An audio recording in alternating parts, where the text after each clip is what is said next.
When did your mother's support for your pregnancy land you in subpoenaed legal trouble? I'm literally sitting here in the waiting room outside my therapist's office, but the session ended an hour ago, and I cannot move because I just found out my mother has been committing straight-up fraud using my unborn child's name, and now I have a federal subpoena in my hands. I'm 19, I'm pregnant, and I am about to be in legal trouble because of Victoria. I don't even know where to start with this dumpster fire, honestly. I knew things were bad with my mom, Victoria Hughes, 64F. She's always been difficult. Neglectful is probably the kindest word I can use.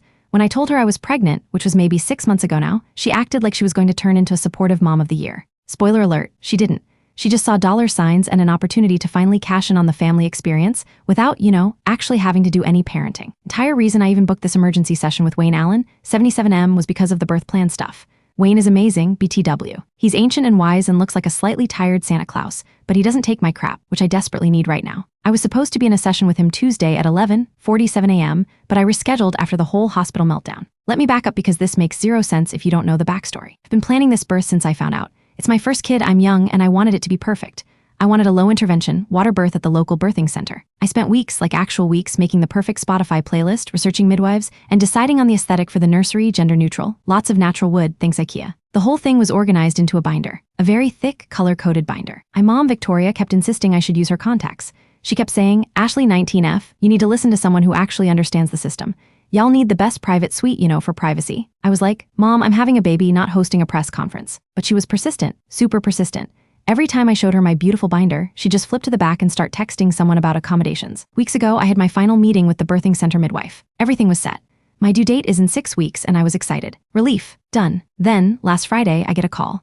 I was literally in the middle of a shift at Starbucks. I'm working 2 jobs to pay for the $1,247 rent on my apartment 3B, and my iPhone 14 battery was at 12%. I saw the number. It was the main city hospital, the super expensive one that looks like a fancy hotel. I thought maybe they had mixed up files or something. The woman on the phone, she sounds professional but totally exasperated. She says, Ms. Taylor, we need to confirm your final registration details for your scheduled C-section on October 18th. I dropped the caramel syrup bottle. Seriously, it shattered. My manager was furious. Standing there, sticky and soaking wet, and I'm like, wait, what? What are you saying? I'm scheduled for a C-section. I never scheduled a C-section. And I'm booked at the birthing center. Ma'am, we have detailed paperwork here. Signed by your mother, Victoria Hughes, as your designated representative.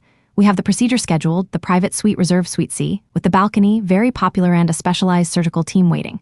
You are listed for an elective C-section. I felt my stomach drop straight to the floor, like literally plummeted. I started shaking. My hands were vibrating so bad I had to grip the counter. I asked her to read the details. She read them. Everything was opposite of my plan. My birth plan was sabotaged. Completely. She had canceled my midwife appointments, redirected all my paperwork, and committed me to a major abdominal surgery that I explicitly did not want. I tried calling Victoria, but of course, she didn't answer. I called her 27 times in 1 hour. I eventually clocked out, used up half my remaining PTO hours, and drove straight to her house in Westfield. When I got there, I found her having lunch with her dear friend Lisa Collins, 27F. Lisa, who looks like she escaped a bad Instagram ad, is totally fake, total gold digger vibe, and is basically Victoria's accessory these days. They were sitting on the patio, drinking iced tea, pretending nothing was wrong. Stormed up to the table. Mom, what the actual fuck did you do at the hospital? Victoria, 64F, didn't even flinch. She took a dainty sip of her tea. Ashley, language, we have company. Lisa just smiled this sickeningly sweet fake smile and said, Oh, Ashley, you're going to love the hospital. Victoria handled everything. Such a smooth process. Y'all be in the best hands. I wanted to scream, but I tried to keep it together. I pointed to Victoria. You canceled my midwife. Scheduled a C-section without asking me. Why would you do that? Well, dear, Victoria sighed like I was the difficult one. The birthing center is so rustic, and you are so young you need proper care. Plus, she leaned in conspiratorially, the C-section ensures we know exactly when the baby will arrive. So much easier for scheduling the photographers. Photographers? Are you kidding me? This wasn't about my health or safety. This was about her Instagram aesthetic. I was done, just done. I tried to grab the paperwork off the table that looked like it was from the hospital, but Victoria snatched it away. You're being dramatic, she said, using the classic gaslighting phrase. You're remembering it wrong. I never said I canceled anything. I just arranged a backup. You are too sensitive. I drove home absolutely furious. I spent the night ugly crying and binge-watching Netflix, eating Talenti gelato straight from the container. I text-messaged my older sister, Christina Young, 50F, who is usually fiercely protective, even though she lives 3 states away and we don't talk often. I texted Christina, Mom sabotaged my birth plan, literally scheduled me for major surgery without my consent. Christina texted back immediately, What? I'm gonna kill her. She's always been a monster. I knew something was off. Tell me where you sent the final papers. I told her the hospital details and the name of the woman who called me. Christina, 50F, promised she would call the hospital first thing in the morning and sort it out. NGL, having Christina on my side was the only thing that stopped me from keying Victoria's car. Next morning I woke up, eyes swollen shut, still stressed about the rent. $1,247 is brutal. And the fact that my car, a beat-up Toyota Corolla, needed an $85 plumber charge, don't ask. Long story involving my drain plug. I was feeling awful, so I called Wayne Allen's office and rescheduled my Tuesday session for later that afternoon. The session I just walked out of, but am still sitting outside of. I was getting ready to head to the hospital myself to physically tear up whatever paperwork Victoria had signed when Christina called me. Her voice wasn't the usual "I'm gonna fight someone" voice. It was small and scared. "Ashley, you need to sit down." "Christina, I'm fine. Just tell me what she did now. Did she try to change the baby's name?" "No, it's worse. I spoke to the finance department at the hospital. Said the private suite, the C-section, the specialized team, that costs almost $30,000, Ashley. Insurance covers some, but they needed the deposit. And the required initial deposit they accepted was $10,000. I knew Victoria didn't have $10,000. She complains constantly about money, about her $347 electric bill, about how high her Costco membership fees are. Where did she get $10,000, Christina? He doesn't have that kind of cash. That's what I asked. They told me she didn't pay it in cash. They said she set up a special line of credit and secured it with something called a future child policy payout. I didn't know what that meant. I was confused. Christina continued, speaking quickly. "Ashley, Mom has been running some kind of scheme. I looked through some old financial documents I found when I cleared out Dad's safety deposit box last year. He's taken out multiple policies, life insurance, medical policy payouts, investment accounts, all tied to the birth of this child." "Wait, she took out life insurance on the baby? Before it's even born?" I asked, feeling sick. "Not exactly. She created this extremely complicated, extremely illegal system where she can claim immediate payouts upon certain medical events surrounding the birth. And guess what triggers the highest payout?" My brain wasn't working. "A healthy baby?" "No, Ashley. Planned, high-cost, medically necessary procedure like a C-section. And specifically, one that requires an extended private room stay and high-cost, specialized care. It looks like she had 5 different accounts ready to claim simultaneous, small payouts, maybe $2,000 or $3,000 each, based on the specific hospital codes associated with the delivery. She was using this to pay off old debts and put a down payment on a new car, the BMW she's been driving that she claims she can afford. The math wasn't mathing, you know? Now it makes sense. I was hyperventilating now. I literally had to sit on the floor of my tiny apartment 3B, so she risked my life and the baby's life by forcing me into unnecessary surgery just to get fraudulent insurance money? Yes, Ashley. I think she did it all for the money. She used your due date as the claim activation trigger for the high-yield policies. The C-section date locked in the timeline for her to collect. It's textbook fraud. I hung up, feeling dizzy, and drove to Wayne Allen's 77M office. I walked into my therapy session maybe 20 minutes late. I was shaking so bad Wayne made me drink a glass of water first. Spent the next 45 minutes rambling, telling him about the sabotaged birth plan, the unnecessary surgery, the fact that I almost had my abdomen cut open because Victoria wanted a $200 withdrawal from one account and $300 from another, adding up to thousands. I talked about how my sister, Christina, 50F, was furious and terrified. Wayne, being the wise, calm mentor that he is, listened to every run-on sentence. He didn't interrupt, he just let me vent the raw, ugly feelings. He didn't say "you should have" or "I told you so." He just validated the rage. "Ashley," he said finally, resting his hands on his desk, "this is no longer a conversation about your birth plan, your mother's neglect, or even the immediate safety of your child. This is a matter of profound legal seriousness. Victoria did, using your medical information and the identity of a minor, your unborn child, to commit insurance fraud, crosses several very serious lines." He looked at me with deep concern. "You need to understand, even if she did this, because you are 19 and considered legally dependent or partially dependent in some financial spheres, they may look to you as an accessory, or at least someone who benefits from the scheme." I started ugly crying again, mascara running, snot everywhere. "I didn't know, I didn't sign anything, I tried to stop her." "I know, dear," Wayne said gently, "but the people investigating this won't know that yet. You need to start documenting everything. Every text, every call, every canceled appointment." He gave me homework, draft a detailed timeline, print out my text messages with Victoria, and gather all the real, correct medical paperwork I still had from the birthing center. I felt a little better when the session ended. Wayne is great at giving practical steps when the emotional steps feel impossible. I paid the copay, $43.67, and walked out into the waiting room. I decided to sit there for 5 minutes to try and compose myself before walking back out into the world where people are buying groceries and commuting home from work. I pulled out my phone, which now had 47 notifications, mostly from Christina confirming she had put a stop payment on the hospital deposits and from my manager at Starbucks asking if I could cover a shift because I used too many sick days. Then an email popped up. It wasn't from Victoria. It wasn't from Christina. It was from a law firm I didn't recognize, title in all caps, "Summons and Notice of Federal Inquiry." I clicked it open, and the first paragraph mentioned an investigation into insurance fraud and improper use of Social Security and medical identifiers related to multiple claims filed in the last 7 days. And there it was, near the bottom in bold, quoting a specific section of federal code. "The recipient, Ms. Ashley Taylor, is hereby notified that she is required to produce all communications related to Ms. Victoria Hughes and the aforementioned claims, and attend a deposition regarding the procurement of these policies." I was dizzy. I scrolled down further, reading the fine print, my hands shaking so hard I almost dropped the iPhone 14 again. The email wasn't just a threat. Attached to the very bottom, beneath the contact information for the federal prosecutor, was one final, massive document. I clicked it open and scanned the pages, realizing it wasn't just about Victoria's little scheme. The document named 2 other individuals who were also being questioned about the fraudulent policies. One was, predictably, Lisa Collins, 27F. The other name, the third name listed, stopped my breathing completely. Wayne Allen, 77M. My wise, elderly, beloved mentor and therapist. And right underneath his name, there was a detailed reference to a very large, specific Venmo request from Victoria to Wayne for $3,000, marked consultation fee, future planning. I stared at the screen, heart racing, chest tight, convinced I was hallucinating this entire thing. My therapist was somehow involved with my mother and her gold digger friend in a massive federal insurance fraud scheme that centered on my C-section. I felt the panic rising up cold and fast. I closed my eyes trying to deny it. This can't be real. I opened my eyes and there was a follow-up email sent maybe 2 minutes after the first. It was titled simply, "Read this now." I clicked it. It was from Christina, and the body of the email contained only 3 words. "We need a lawyer." I sat there, iPhone 14 still buzzing slightly in my hands, staring at the screen. Wayne Allen, 77M, was involved. Wayne, who gave me camel tea and advice about boundaries, was apparently moonlighting as a co-conspirator in my mother's $30,000 fraud scheme. The betrayal hit me harder than the subpoena, honestly. The subpoena just felt abstract and terrifying, but Wayne felt like a physical punch to the gut. I looked up automatically, even though I knew he was still packing up his office in the back. The waiting room was empty except for me. The clock on the wall said 5:17 p.m. Session had ended at 4:30 p.m. I needed to move, but I couldn't. I was frozen, literally stuck between the fraud revelation and the therapist betrayal. I reread Christina's text, "We need a lawyer." And then I scrolled back up to the Venmo detail, $3,000. Consultation fee, future planning. Future planning my mother's arrest, maybe? I got up, finally, my legs wobbly. I didn't go toward the door. I walked back toward the inner office corridor, straight toward Wayne's door. I knew I shouldn't confront him without a lawyer. That's what TV always tells you, but I didn't care. I needed to know. I needed him to tell me this was a joke, a paperwork error, anything. I knocked once hard on the heavy oak door. "Come in," Wayne called, his voice calm, the gentle, tired Santa voice that had soothed me for months. I pushed the door open. He was sitting at his desk, but he wasn't doing paperwork. He was scrolling on a very expensive-looking iPad, and there was an empty cup of tea next to a neat sack of files. "Ashley, dear," he said, looking up, his expression instantly changing from neutral to that concerned, therapeutic mask he always wore. "I thought you'd left. Are you all right? You look quite overwhelmed." I walked straight up to his desk, my heart pounding so loudly I thought he could hear it. I slammed the phone down on the polished wood, open to the federal subpoena email. "Wayne," I said, my voice shaky but surprisingly loud. "What is this?" He didn't panic. That's the thing that scared me the most. He just leaned back slightly, adjusting his reading glasses, and looked down at the screen. He read the whole thing slowly, carefully.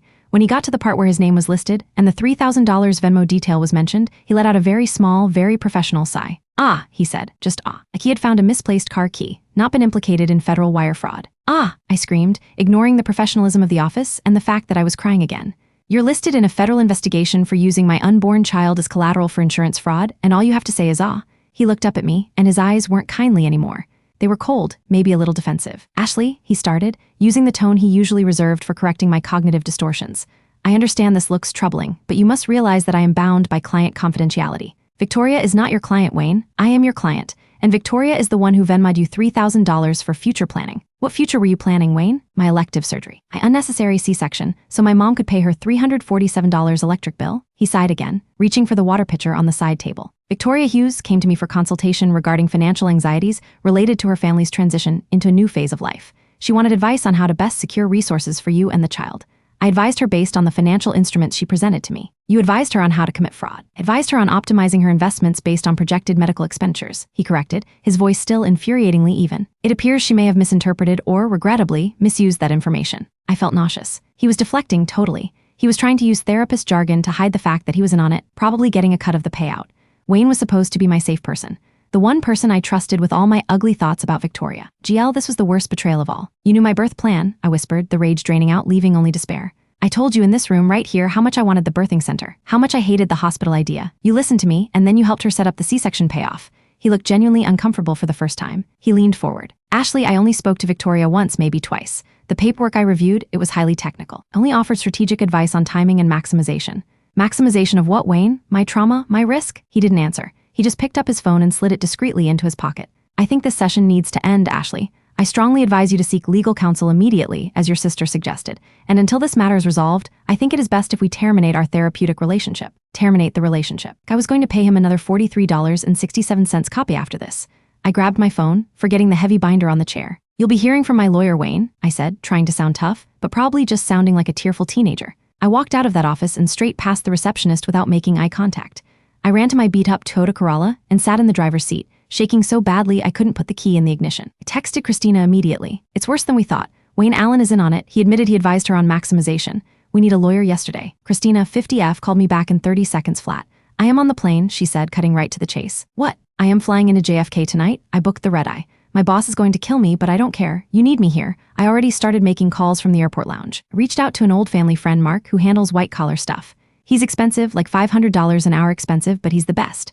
I set up a consult for us at 10 a.m. Friday. God, Christina. She was 50, a total workaholic, lived in Seattle and hated flying, but she was always the first person to show up when Victoria went full monster. And GL, I burst into tears again, but this time it was relief, not panic. Thank you, I choked out. Thank you so much? Don't thank me, Christina said sternly. You focus on the baby and your job. I'm handling mom and the legal mess. You tell me everything Wayne said, word for word. I need the ammunition. I dictated the whole terrible conversation, including the financial anxieties and the strategic advice on timing. Christina took notes on the flight. So 2 days later, which was now Friday, I was sitting in Mark the lawyer's downtown office. It felt incredibly surreal. I was 19, 7 months pregnant, and talking about federal fraud and C-section insurance payouts. Christina, 50F, looked like a CEO in her sharp black suit. She was taking charge, running the meeting. I was just trying not to throw up. Mark was great, a no-nonsense guy in a very expensive suit. He looked at the subpoena, the Venmo screenshot Christina had managed to get from a friend who still followed Wayne, bless that friend, and the details of Victoria's planned C-section. This is complex, Mark said, leaning back. Insurance fraud, wire fraud, conspiracy to commit fraud, and depending on the policies, identity theft using your unborn child's identity as a means to activate certain claims. It's a massive scheme. Your mother, Victoria Hughes, is looking at serious jail time. I didn't feel happy about that. I just felt empty. And Ashley? Christina asked, gripping my hand tight. What about her? She's listed. Mark looked at me, thankfully with sympathy. Ashley, you are a victim here, but the prosecutor's office will view you as the central asset in the scheme, the vehicle through which the fraud was executed.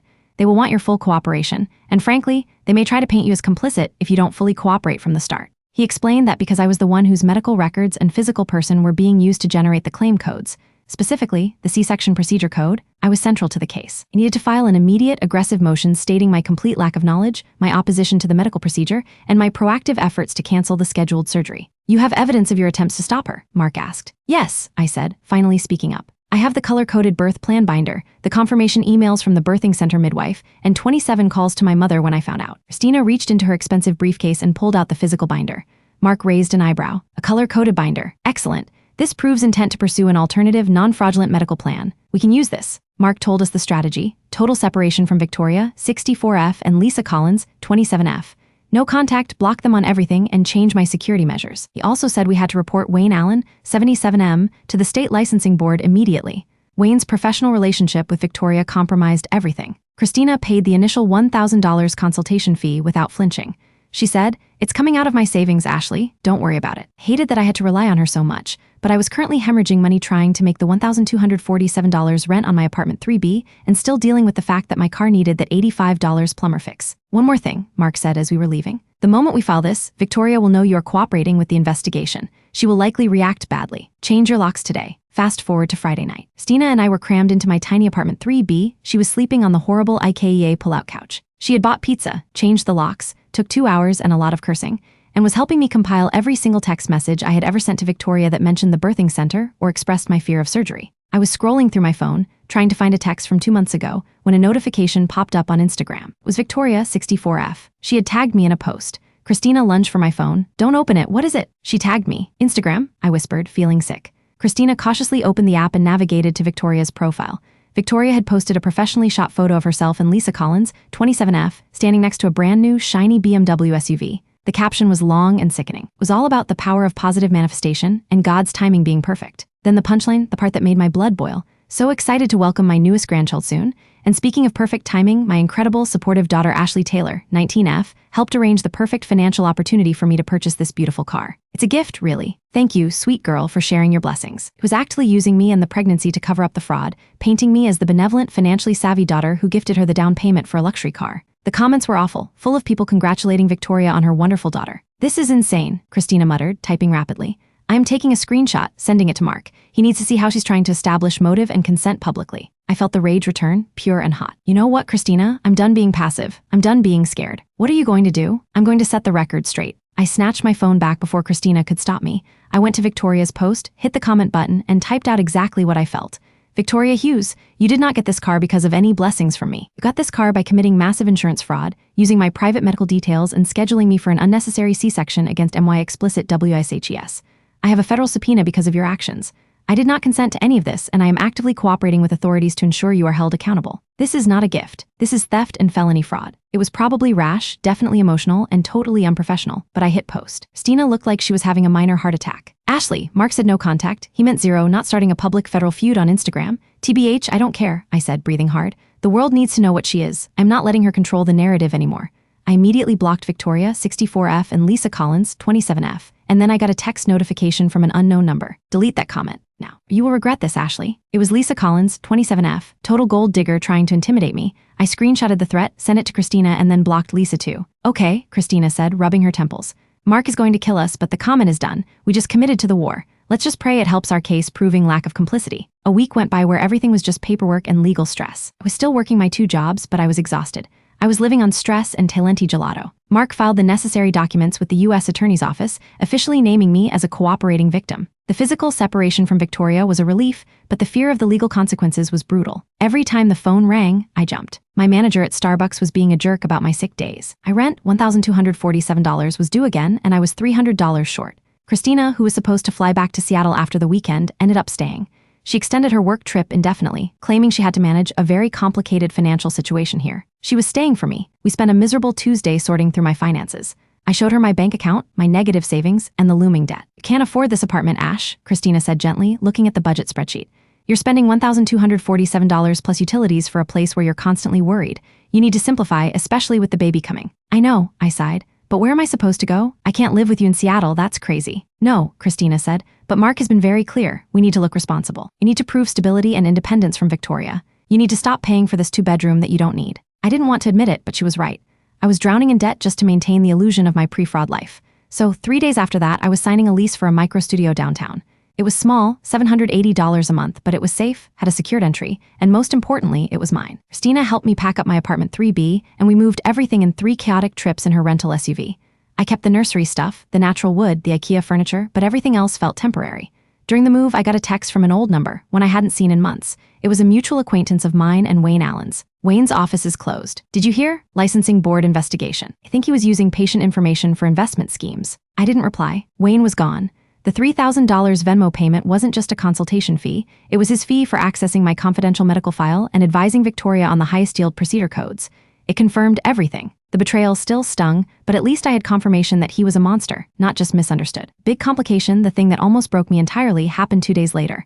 I was at my new studio unpacking the kitchen boxes when I got a notification from Mark the lawyer. "The prosecution has formally interviewed Ms. Hughes. She has provided a statement." I braced myself. Mark's follow-up email, titled Urgent, Victoria's statement, detailed her defense. She had completely thrown me under the bus. She claimed that I had engineered the C-section plan. She stated that I was deeply concerned about my inability to pay the $1,247 rent and my future financial stability, and that I had asked her to find creative solutions to pay for my upcoming expenses. She claimed that I was the one who insisted on the specialized, high-cost surgical route because I knew it would trigger the highest payout from these future policies. Ended the statement by saying she was merely a supportive, doting mother who was trying to help her financially struggling daughter secure a future for her baby, and that I had instructed her to deal with Wayne Allen. I literally dropped a box of fragile glasses. Christina came running in. "What is it, Ash? You look like you've seen a ghost." I read the email aloud, my voice shaking again. "She's lying. She's saying I'm the mastermind. She's saying I used the baby for money." Sheer audacity of the lie was overwhelming. I had gone from being the victim of a birth plan sabotage to being the accused co-conspirator. The anger was so intense it almost felt paralyzing. Christina read the email again, slowly, her expression turning lethal. "This is classic Victoria. She always finds the biggest lie and leans into it." Mark's advice, however, was simple and painful. We had to discredit Victoria completely. And the best way to do that was through her accomplice, Lisa Collins, 27F. By Tuesday, I was doing something I never thought I would do, staking out Lisa Collins' 27F apartment complex. Mark advised against this, saying we should let the federal investigators do their jobs, but Christina and I were desperate. We needed a crack in Victoria's story. I knew Lisa was involved, her name was on the subpoena, and she was always present when Victoria was talking about accommodations. We sat in Christina's rental SUV, sipping terrible gas station coffee, watching the entrance. After 2 hours, Lisa walked out, looking every bit the gold digger, wearing a tight dress and enormous sunglasses. She was carrying a huge, expensive-looking handbag. "This is stupid," I muttered. "What are we even hoping to find?" "Moment of weakness," Christina replied, starting the car. "Or leverage." We followed Lisa to a high-end beauty salon. When she went inside, Christina pulled the car over. "I have an idea," Christina said, looking at me. "I need you to stay in the car, but I need you to be ready." "Ready for what?" "To record, just record audio. And when I text you now, you walk in." "I'm going to appeal to her vanity, Ash. Lisa doesn't care about Victoria. She cares about herself." I was hesitant. Confrontation was my mother's game, not mine, but I was so tired of being framed as the criminal. Christina walked into the salon, looking impossibly chic. I waited 10 minutes, heart pounding, holding my phone ready to record. Finally, the text came. "Now." I walked into the salon. It was overwhelmingly scented and very quiet. Lisa was sitting under a hairdryer, looking incredibly uncomfortable. Christina was standing next to her, looking down with an expression of intense pity. Ashley, Christina exclaimed, loud enough for the whole salon to hear. I didn't expect to see you here. Lisa was just telling me about what a terrible position she's in, having been dragged into Mom's messy situation. Lisa's eyes widened behind her sunglasses. She looked terrified, probably because she was trapped under a loud hairdryer in public. Christina continued, without letting Lisa speak. I feel so terrible for you, Lisa, truly. Mark, our lawyer, said he has a full list of all the Venmo transactions between you and Victoria regarding the policy claims. It's a huge list, Lisa. I mean, thousands of dollars, right? And he mentioned that the federal investigators are looking for the weakest link to offer immunity to. Lisa started shaking her head violently. No, I didn't know anything about policies. Victoria said it was just a business venture. She told me it was completely legal, a medical investment. Christina leaned down, lowering her voice conspiratorially, but ensuring I could still hear and record everything. I believe you, Lisa, but Victoria just gave a statement to the feds blaming Ashley for the whole thing, claiming Ashley masterminded the C-section payoff. What? Lisa practically shrieked, ripping the hairdryer off her head. That little pregnant girl, she's crazy. She never masterminded anything. Victoria told me everything was her idea. She said she needed the C-section date locked in for the policy payout. She said Ashley was just a naive kid who went along with what her mother said. Victoria set the whole thing up, all of it. She paid me $800 to help her process some of the initial paperwork and make some phone calls. Victoria is running the show? I stepped forward slightly, letting my large pregnant belly be fully visible. Hi, Lisa, I said, trying to keep my voice steady. I'm Ashley. Did you just say my mother paid you to help her process paperwork for fraud? Lisa looked from Christina to me, realizing the trap. Her face went white. She scrambled up, knocking over a bottle of expensive shampoo. I have to go, Lisa stammered, pulling a credit card out of her purse. It's being recorded, Lisa, Christina said, her voice dropping all the compassion. And Mark the lawyer will be calling you soon. You might want to get ahead of this before Victoria blames you next. We walked out. We didn't even get my hair done. Did you get that? Christina asked, breathless, once we were back in the car. Every word, I said, my hands still shaking as I stopped the recording. She threw Victoria under the bus immediately. She confirmed that Victoria was the mastermind and that she was paying off accomplices. And she explicitly stated that you were just a naive kid who went along with what her mother said, which totally contradicts Victoria's statement painting you as the financial planner, Christina beamed. That's gold, Ashley, pure gold. Send that audio file to Mark now. Subject line, witness statement. Update, this morning he showed up at my door. Was trying to make sense of my Starbucks schedule and the fact that I needed to call the birthing center again to make sure they hadn't reassigned my midwife when I heard heavy knocking at the secured door of the micro studio. I looked through the peephole. It was Wayne Allen, 77M. He looked absolutely haggard, not like tired Santa anymore, but like a very stressed, disgraced businessman. I didn't open the door. Ashley, please, I know you're in there. I just want 5 minutes. I need to explain the email. His voice sounded desperate. Go away, Wayne, I yelled through the thick door. I am recording this conversation. You are no longer my therapist and I have reported you to the board. Any contact is considered harassment. Please, Ashley, this is about the fraud. Victoria is trying to blame me now too. She's telling the feds that I coerced her into the financial arrangement, that I was the one who suggested the C-section codes. I rolled my eyes. Of course she was blaming him now too. She was burning every bridge possible. I saw the Venmo, Wayne, I called out. $3,000 for future planning. You accessed my confidential files and sold my medical information to my mother for profit. I don't care what lies Victoria is telling you. You broke the law and betrayed my trust. Go away. He rattled the door handle once more, then started begging. Please, just tell me what Lisa Collins said. Did she corroborate Victoria's statement? Is she cooperating? I realized he was panicking. He wasn't there to apologize. He was there for information to save his own skin. I have nothing to say to you, Wayne, I said firmly. Talk to Mark, my lawyer. He finally retreated, and I watched him through the peephole until he was gone. Blocking Wayne felt better than blocking Victoria, TBH. The disappointment was worse than the malice. It's been 2 weeks since the Lisa confrontation, and everything is moving incredibly fast. Mark used the audio recording to completely dismantle Victoria's statement. He pointed out the obvious contradictions, the public Instagram post, and the clear testimony from Lisa Collins that Victoria was the orchestrator. The federal investigation pivoted hard toward Victoria, 64F, and the larger network of insurance fraud she was running. Wayne Allen, 77M, was facing professional ruin and severe legal liability, and Lisa Collins, 27F, had officially flipped and was cooperating fully with the prosecution in exchange for immunity. She spilled everything, including the specific policy names and how Victoria was routing the money to pay for the BMW and various debts. I was officially safe from prosecution. I was still listed as the key victim, not a suspect. Leaf doesn't even begin to cover it. I wept in the shower when Mark told me I was in the clear. The $1,247 rent was gone. The toxic environment was gone. The threat of unnecessary surgery was gone. The only things remaining were the logistics and the emotional fallout. Christina, 50F, had to go back to Seattle eventually, but not before she helped me get the final legal paperwork sorted and set up a budget I could actually manage. She insisted on leaving me a huge chunk of emergency cash, which I refused, but she Venmo'd it to me anyway, tagging it Future Grandchild Fund Non-Fraudulent. LOL. I went back to the birthing center. I brought the color-coded binder. I explained the whole situation, the fraud, the sabotage, the federal subpoenas, and showed them the documentation that proved I had never wanted the C-section. They were incredibly understanding, and my original midwife, bless her heart, hugged me. Have you confirmed, Ashley, she said. Water birth, low intervention, just like you wanted. We blocked out Victoria Hughes from all communication. You are safe here. It was the first small victory that felt real, non-legal, and purely mine. The biggest struggle was the continued contact from Victoria. Even blocked, she found a way. She started sending me physical letters. Long, handwritten pages full of emotional manipulation. How could you do this to your mother? You're ruining my life, Ashley. I was only trying to help you. I secured a $5,000 policy payout for your college fund. Now I have nothing. Your sister has turned you against me. She even tried to use the baby, the one she scheduled for surgery, for cash. Your child deserves a stable grandmother. Think of the baby. I didn't read them all. Christina told me to photograph the envelopes and send them to Mark, but to burn the contents. Manipulation was a physical weight, and I needed to shed it. Then, about 3 days ago, I got the new email. It wasn't from a lawyer or a prosecutor or Victoria. It was from the hospital, the high-end one Victoria had booked. Subject: cancellation, confirmation, and fee waiver. The body of the email was brief. Confirmed that due to the reported fraudulent activities and the active federal investigation, all scheduled procedures, including the elective C-section and the private Suite C, had been canceled. More importantly, the hospital stated that they were waiving all cancellation fees and legal claims against me, Ashley Taylor, as they recognized I was the victim of fraud perpetrated by Victoria Hughes. They attached a final statement detailing the zero balance. Had eaten the loss on the $10,000 deposit and the specialized team reservation. The sheer, overwhelming relief of not being responsible for $30,000 worth of fraudulent hospital bills made me slump over my tiny desk in the studio apartment.